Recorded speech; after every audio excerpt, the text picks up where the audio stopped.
Hello friends, आज हम पढ़ेंगे वर्धा शिक्षा योजना। जैसा कि हमने पिछले वीडियो में हंटर कमीशन के बारे में पढ़ा था, तो आज का जो हमारा टॉपिक है वो वर्धा शिक्षा योजना है। वर्धा शिक्षा योजना, ठीक है। 1935 ईस्वी के भारत सरकार अधिनियम गवर्नमेंट ऑफ इंडिया एक्ट 1935 के आधार पर 1937 ईस्वी में भारत में द्वैध शासन को समाप्त कर प्रांतों में उत्तरदायी शासन की स्थापना की गई। देश के 11 प्रांतों में से 6 में कांग्रेस के मंत्रिमंडल बने, ठीक है। तो जैसे कि हमने पढ़ा है कि जो भारत सरकार अधिनियम 1935 के आधार पर, ठीक है, भारत में द्वैध शासन की जो व्यवस्था थी उसे समाप्त कर दिया गया और हर प्रांत में जो है कि उत्तरदायी शासन की स्थापना की गई, ठीक है। और देश के 11 राज्यों में से 6 राज्य में जो है कि कांग्रेस के मंत्रिमंडल बने, ठीक है। महात्मा गांधी की वर्धा शिक्षा योजना सर्वाधिक महत्वपूर्ण घटना थी। गांधी जी के अनुसार तब तक भारत दासता की जंजीर से मुक्त नहीं हो सकता जब तक देश की शिक्षा व्यवस्था में सुधार नहीं होता। अंग्रेजी पढ़े लिखे भारतीय युवक अंग्रेजियत के नशे में ऐसे मस्त थे कि उन्हें अपनी संस्कृति और सभ्यता से घृणा हो चली थी। वे भारतीय वेशभूषा पर कड़ी आलोचना करते थे। गांधी जी ने इस संक्रामक रोग को जड़ से नष्ट करने का निश्चय किया, ठीक है।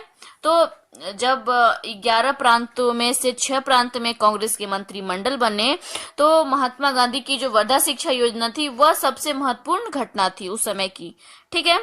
और गांधी जी के अनुसार, गांधी जी का ये कहना था कि जब तक देश में शिक्षा व्यवस्था नहीं सुधरेगी तब तक, ठीक है, तब तक जो ये देश है वे दासता की जंजीर से मुक्त नहीं होगा। वे स्वतंत्रता भरा जो है कि जीवन इंसान नहीं जी पाएगा जब तक वह शिक्षित नहीं होगा। वे हर व्यवस्था को, हर चीजों को नहीं समझेगा, तब तक वे दूसरे की गुलामी ही करेगा, ठीक है। और उस समय जो कुछ अंग्रेजी पढ़े लिखे हुए जो युवक होते थे वे अपने आप को अंग्रेजियत के नशे में मस्त रहते थे, ठीक है। वे अपनी सभ्यता संस्कृति से मतलब घृणा करने लगे थे, ठीक है। और भारतीय वेशभूषा जो था उसके ऊपर कड़ी आलोचना करते थे, उसके बारे में अपशब्द बोलते थे, ठीक है। गांधी जी के अनुसार यह एक संक्रामक रोग के समान था जिसे उन्होंने निश्चय किया कि मैं इस संक्रामक रोग को नष्ट कर दूंगा, ठीक है। उनके अनुसार भारतीय तथा कथित शिक्षित युवकों की यह दशा विदेशी शिक्षा के कारण है, ठीक है। गांधी जी के अनुसार, या गांधी जी का मानना था कि जो भारत के जो शिक्षित युवक हैं उनकी यह दशा किस लिए है, विदेशी शिक्षा के कारण यह दशा है, ठीक है। गांधी जी के अनुसार, गांधी जी का मानना था कि जो भारत में जो शिक्षित युवक है उनकी यह दशा विदेशी शिक्षा के कारण हुई है, ठीक है। हमें भारतीय ढंग पर मातृभाषा के माध्यम से ऐसे शिक्षित युवकों को तैयार करना है जो सदियों से बंदिनी भारत माता को दासता से मुक्त करा सके, ठीक है। जुलाई 1930 ईस्वी के हरिजन के प्रकाशन लेख में गांधी जी की प्रशंसा हुई, ठीक है।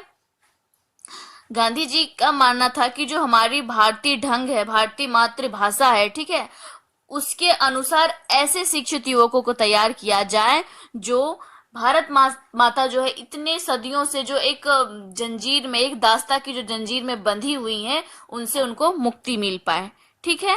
अर्थात वे जो शिक्षित युवक हो वे अपने देश के भाषा, वेशभूषा, सभ्यता, संस्कृति, ठीक है, इन सभी चीज को जो है कि वे पालन करें, न कि विदेशी सभ्यता, शिक्षा और जो भी विदेशी चीजें हैं उनका अनुसरण करें। वे उनका जो है कि गांधी जी विदेशी शिक्षा का बहिष्कार करके जो भारत की शिक्षा है, सभ्यता है, उसको जो है कि आगे बढ़ाना चाहते थे, ठीक है। फिर जुलाई 1930 के जो हरिजन है, मतलब गांधी जी के द्वारा जो लिखा गया हरिजन, उसको प्रकाशित किया गया, ठीक है, और उससे गांधी जी की प्रशंसा हुई। साक्षरता शिक्षा का उद्देश्य नहीं है और न प्रारंभ की है। यह तो केवल ऐसा साधन है जिसके द्वारा पुरुष और स्त्री शिक्षित किए जा सके।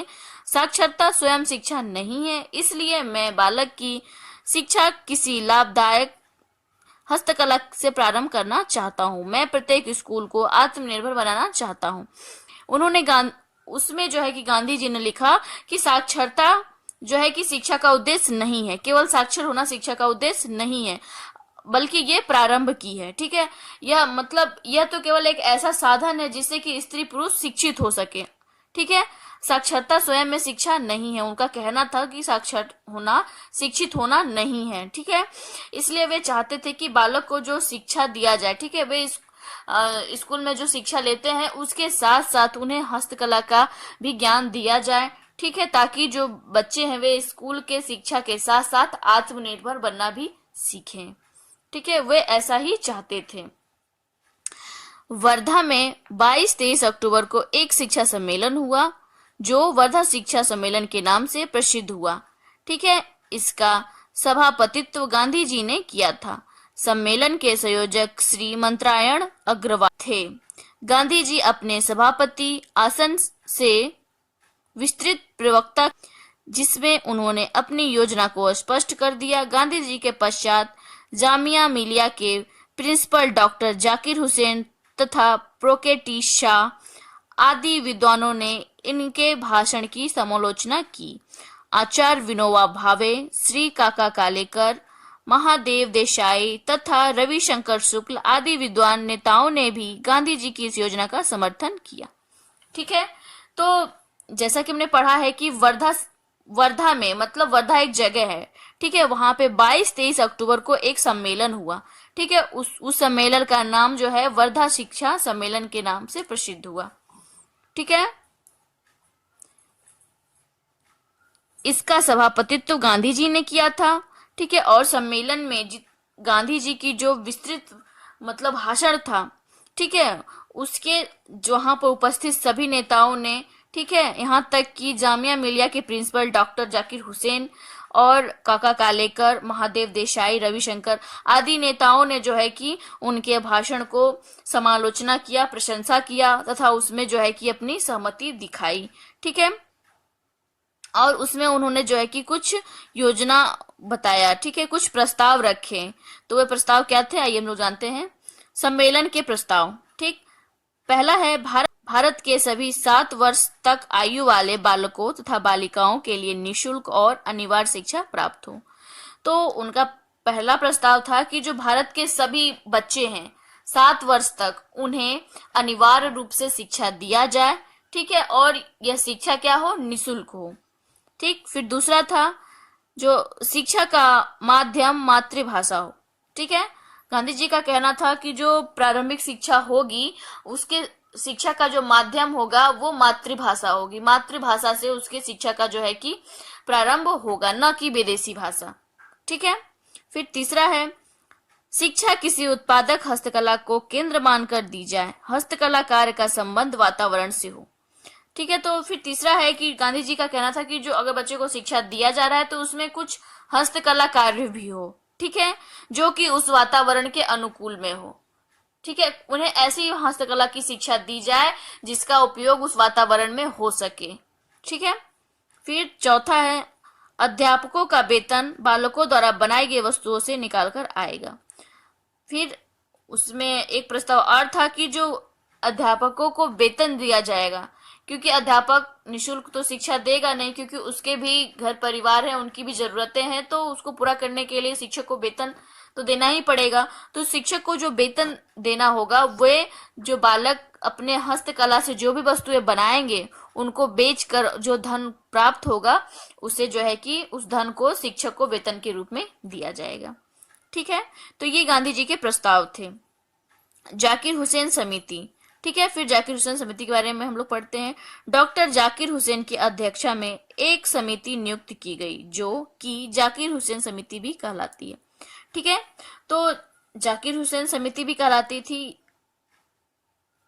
जाकिर हुसैन की अध्यक्षता में भी एक समिति नियुक्त की गई जिसको कि जाकिर हुसैन समिति के नाम से भी जाना जाता है। इसमें सभापति के अतिरिक्त 9 सदस्य थे, ठीक है। इसमें सभापति के अतिरिक्त 9 सदस्य और भी थे। जाकिर हुसैन ने दिसंबर 1937 ईस्वी और अप्रैल 1938 ईस्वी में 2 रिपोर्ट प्रस्तुत की, ठीक है। उस अध्यक्षता में जो है जाकिर हुसैन ने दिसंबर में 1937 और अप्रैल 1938 में 2 रिपोर्ट प्रस्तुत किए थे। तो प्रथम रिपोर्ट के अंतर्गत वर्धा योजना के मूलभूत सिद्धांतों, उद्देश्यों, अध्यापकों व शिक्षण प्रशिक्षण, विद्यालयों के संगठन, प्रशासन, निरीक्षण और प्रमुख हस्तकार व काष्ठ शिल्प आदि बुनियादी हस्तकार्यों की विधि व पाठ्यक्रम का पूर्ण विवरण देते हुए अन्य विषयों से संबंध स्थापित किया, ठीक है। तो जो जाकिर हुसैन का सम्मेलन हुआ था, ठीक है, उसमें उन्होंने जो है कि 2 रिपोर्ट प्रस्तुत किए। तो प्रथम रिपोर्ट के अंतर्गत उन्होंने जो है कि वर्धा योजना के मूल सिद्धांत क्या हैं, उद्देश्य, अध्यापक व शिक्षण प्रशिक्षण क्या है, विद्यालयों के संगठन, प्रशासन, निरीक्षण और प्रमुख हस्तकला व काष्ठ शिल्प आदि बुनियादी जो कार्य हैं वे, पाठ्यक्रम का पूर्ण विवरण और उसके साथ अन्य विषय जो स्थापित किए जाएंगे उसके बारे में उन्होंने जो है कि बताया। समिति ने अपनी रिपोर्ट मार्च 1938 ईस्वी में हरिपुरा कांग्रेस अधिवेशन में वाद विवाद के लिए प्रस्तुत की। कांग्रेस ने निम्न प्रस्ताव पास किया।